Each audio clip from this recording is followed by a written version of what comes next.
Let me ask you something. What if I told you that everything you've been taught about getting rich is not just wrong, but it's designed to keep you from ever actually getting there? Today, we're not just talking about wealth, we're talking about the rule-breaking secret to unlocking it. Just take a second and really imagine it. A future where you wake up without an alarm clock telling you to. A future where you don't have to nervously check your bank balance before you decide to do something that makes you happy. Imagine a life where the word paycheck isn't the thing that dictates your every move.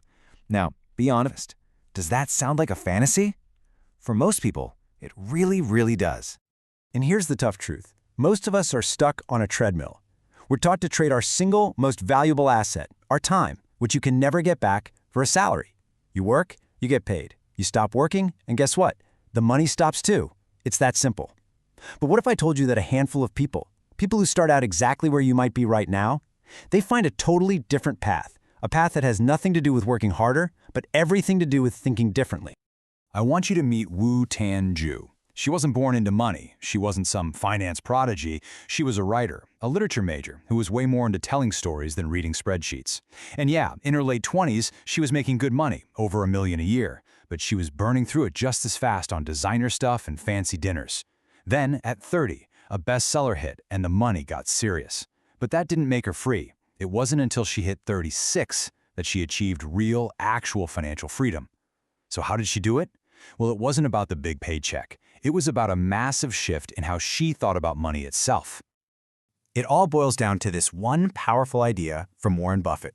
He said, "The stock market is a device for transferring money from the impatient to the patient." Just let that sink in. This isn't about being the smartest person in the room. It's not about having some secret algorithm. It's about patience.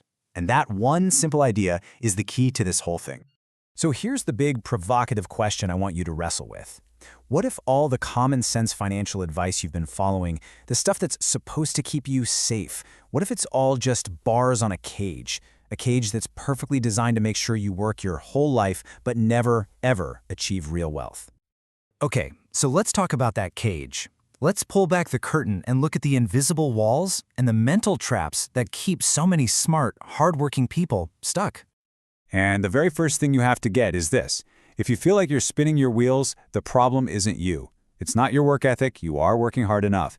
The problem is the game itself. The mental blueprint you're using to make decisions about money is probably broken from the very start. You know, this is one of my favorite examples of how the trap works. It's disguised as smart advice. You've heard it a million times, right? Hey, you're up 20%? Sell, take the win. Don't be greedy. It sounds so responsible, so disciplined, but here's the unseen trap. That very act of discipline is a guarantee that you will never see the kind of growth that changes your life.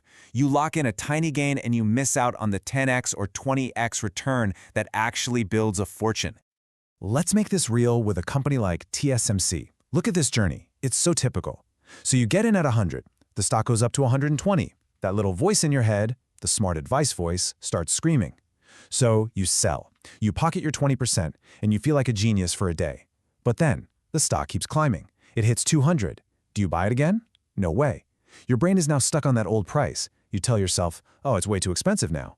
And so you just sit on the sidelines and watch as it blows past 600, then 800, and just keeps going. And the result is this. This is absolutely insane. On a stock that was a rocket ship of wealth creation, something like 80% of everyday investors either lost money or made next to nothing. How is that possible? It's because they were playing the wrong game. They were treating it like a slot machine, jumping in and out, getting scared, getting greedy, instead of just partnering with a fantastic company and letting it do the work for them over time. For Wu Tanju, this wasn't just theory. The danger of not understanding money hit her right in the gut. A relative of hers secretly took out a mortgage on her family's home to fund his own failing business. And then he had the nerve to tell her she had to pay it back. That betrayal taught her a lesson she never forgot. Being ignorant about money isn't some cute personality quirk. It is the single most expensive, most dangerous thing you can possibly own. All right, so if that's the cage, how in the world do you break out? How do you unlearn all these rules that are rigged against you? Well, that's what we're going to get into right now, the rule-breaking secret to wealth.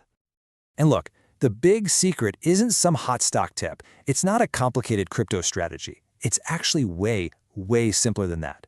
The secret is to finally realize that the game of frantic, short-term trading, the game they hype up on TV, is designed for you to lose. The secret is to just stop playing. Wu Tanju has this amazing name for it. She calls it the lie down and win philosophy. And it just has 3 steps. First, do the right thing. That means picking solid, broad investments, like an index fund that owns the whole market, and just committing. Stop gambling. Second, you have to embrace time. Your greatest weapon isn't your ability to predict the next crash, it's the decades you have in front of you. Time, not timing. And third, and this is my favorite, be boring. Seriously, set up automatic investments into those quality assets and then go live your life. The most profitable move you can often make is to do absolutely nothing. Now, the engine that powers this whole boring strategy is this magical force called compound interest. All it means is your money starts making baby money, and then those babies grow up and start making their own baby money.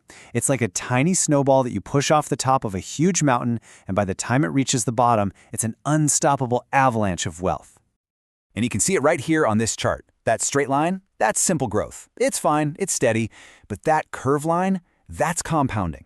Look, for the first few years, it barely looks any different. It feels slow. You might even get impatient. But then it starts to curve. And then it goes almost vertical. That's the magic happening. That's where life-changing wealth is built, in that boring, quiet waiting period before the explosion. This is exactly what Charlie Munger, Warren Buffett's brilliant partner, was talking about. He said, the big money is not in the buying or the selling, but in the waiting. The hardest part isn't picking the stock.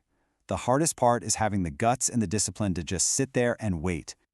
And all of this patient, almost lazy approach, it leads us to the ultimate goal, the most profound shift you can ever make, and that is finally making your money work for you instead of you always working for it. I mean, think about it. There are really only 2 ways to earn money on this planet. You can trade your time for it. That's your job, your salary. It's a treadmill. It's limited by how many hours you can stay awake. Or you can have your money go to work to earn more money for you. Your assets, your investments, they work 24/7. They don't get tired. They don't need a vacation. This is the path off the treadmill. This is the path to freedom. So, does this boring strategy actually work? Let's look at a real-world number. If you would put just 1 million TWD into the 0050 ETF, which basically just owns the 50 biggest companies in Taiwan, back in 2003, and then he just went to the beach and did absolutely nothing else, today that 1 million would be worth over 18 million. That's not a fantasy. That's the raw, undeniable power of doing the right thing and then being boring. And that's what this is all for. Financial freedom isn't about a Lamborghini. It's not about a mansion. It's about something much more powerful. It's what Wu Tanju calls bottom-line confidence. You know what that is? It's the quiet, unshakable power to just say no. No to a boss you can't stand. No to a project that kills your soul. No to anything or anyone that tries to compromise your time, your values, or your happiness. It's the freedom to choose. That's the ultimate luxury. That confidence, that freedom of choice, is the real purpose of money. The writer Charles Lamb said it beautifully. Money is a passport. It can get you almost anywhere you want to go.